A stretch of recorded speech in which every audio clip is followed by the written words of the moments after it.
ओर monsoon ने दस्तक दे दी है, दूसरी तरफ पिछले साल मानसून के दौरान गौला नदी के उफान पर आने से क्षतिग्रस्त हुई हल्द्वानी इंटरनेशनल स्टेडियम गोलापार की सुरक्षा दीवार बनाने का काम चल रहा है। बता दें कि खतरे की जद में आए स्टेडियम की रिटेनिंग वॉल 720 मीटर तक बनाए जाने की योजना है, जिसमें वर्तमान में 400 मीटर पर काम चल रहा है। वहीं मानसून सर पर है, लिहाजा सवाल उठ रहा है कि क्या इस मानसून में स्टेडियम को बचाने के लिए बनाई जा रही सुरक्षा दीवार पर पहले फेज में काम पूरा भी हो पाएगा या नहीं।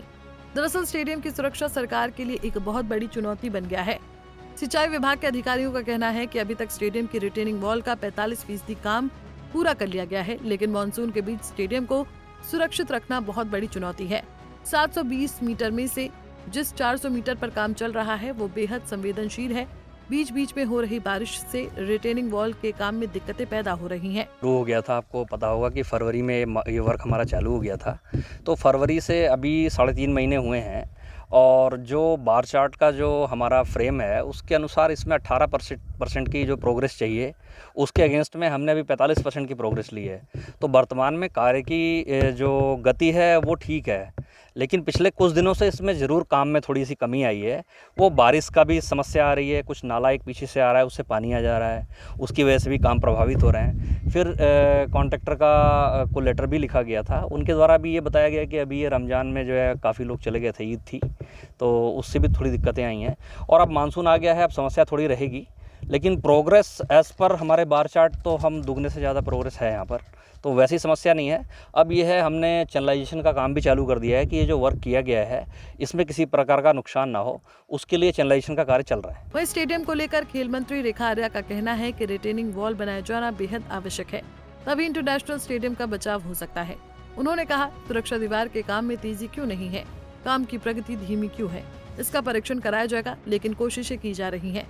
जल्द से जल्द पहले फेज का काम पूरा हो। गोलापार स्टेडियम में जो भूमि कटाव हुआ था और उसको लेकर जिस प्रकार से पहले भी नेशनल गेम के अंतर्गत भी आप लोगों की चिंताएं थी और उसके बाद में उसमें स्वीकृति भी, धनराशि की स्वीकृति कराई गई, फिर उसके बाद में कार्य आरंभ हुआ, नेशनल गेम भी बड़ी सफलता के साथ में पूर्ण हुआ और फिर अब मानसून समय से पहले आ गया, ये भी आप हम सब लोग देख रहे हैं। मैं बीच में जब देखने गई थी तो उस दौरान में तो कार्य बहुत तेज़ प्रगति के साथ चल रहा था। अभी आप जो रिपोर्टिंग कर रहे हैं तो निश्चित रूप से उस आपकी रिपोर्टिंग के अनुरूप उस पर उसका संज्ञान लेते हुए उसमें क्यों धीमे हैं या क्यों रोका गया है या उसमें क्यों नहीं तेजी है, ये सब का परीक्षण किया जाएगा। और निश्चित रूप से वो दीवार बनाना नितांत आवश्यक है, क्योंकि वो रिटर्निंग वॉल के कारण ही भूमि का बचाव हो सकता है, खेल मैदान का विस्तार हो सकता है, तो विभाग उसके लिए चिंतित है। पिछले मानसून सीजन में गौला नदी के तेज बहाव में ये जो रिटेनिंग वॉल आप देख रहे हैं, ये हल्द्वानी गोलापार स्टेडियम की रिटेनिंग वॉल है जो पूरी तरह से बह गई थी।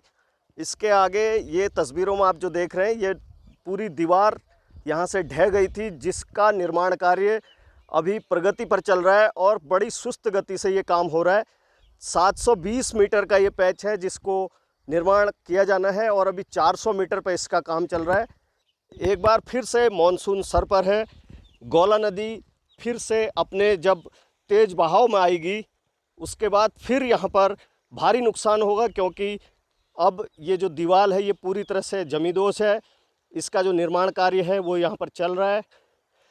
जो उपखनिज यहाँ पर इस्तेमाल किया जा रहा है, जो सामान यहाँ पर इस्तेमाल किया जा रहा है, उसकी गुणवत्ता पर भी यहाँ पर सवाल खड़े हुए थे, जिसके बाद जांच के आदेश जिलाधिकारी नैनीताल द्वारा इस पूरे मामले पर दिए गए हैं। इसके लिए एक तकनीकी टीम बुलाने की डिमांड यहाँ पर की गई है, जो इस पूरे मामले की जांच करेगी कि इसमें जो सामान इस्तेमाल किया जा रहा है वो किस गुणवत्ता का है। और इस सब को लेकर जो खेल मंत्री हैं उत्तराखंड सरकार में रेखा आर्या, उन्होंने ये कहा है कि जब पिछले साल आपदा के दौरान स्टेडियम की ये दीवार गिर गई थी, उसके बावजूद उन्होंने राष्ट्रीय खेल यहाँ पर करवाए हैं और जल्दी ही बरसात आने से पूर्व इस काम को पूरा करा लिया जाएगा। पहले चरण का काम अभी ये चल रहा है। गौला नदी जो अभी पिछली कुछ दिनों में बरसात हुई है, उसका जो पानी है इस तरह से यहाँ पर भरने लगा है और जैसे जैसे गौला नदी आने वाले बरसात के टाइम पे पूरे सबाब पर होगी तो आप देखेंगे कि ये जो पूरा जो पैच यहाँ पर दिखाई दे रहा है, इसमें भी गौला नदी से काफ़ी नुकसान होगा, क्योंकि गौला नदी का जो बहाव है वो जो एक कंस्ट्रक्शन साइट आपको दिखाई दे रही इसी तरफ है। तो ये नहीं लगता कि इस पूरी बरसात में भी ये काम पूरा किया जा सकता है। देखते हैं कि हल्द्वानी स्टेडियम को बचाने के लिए सरकार और क्या कदम यहाँ पर उठाती है। हल्द्वानी से तारा जोशी, पंजाब केसरी टीवी।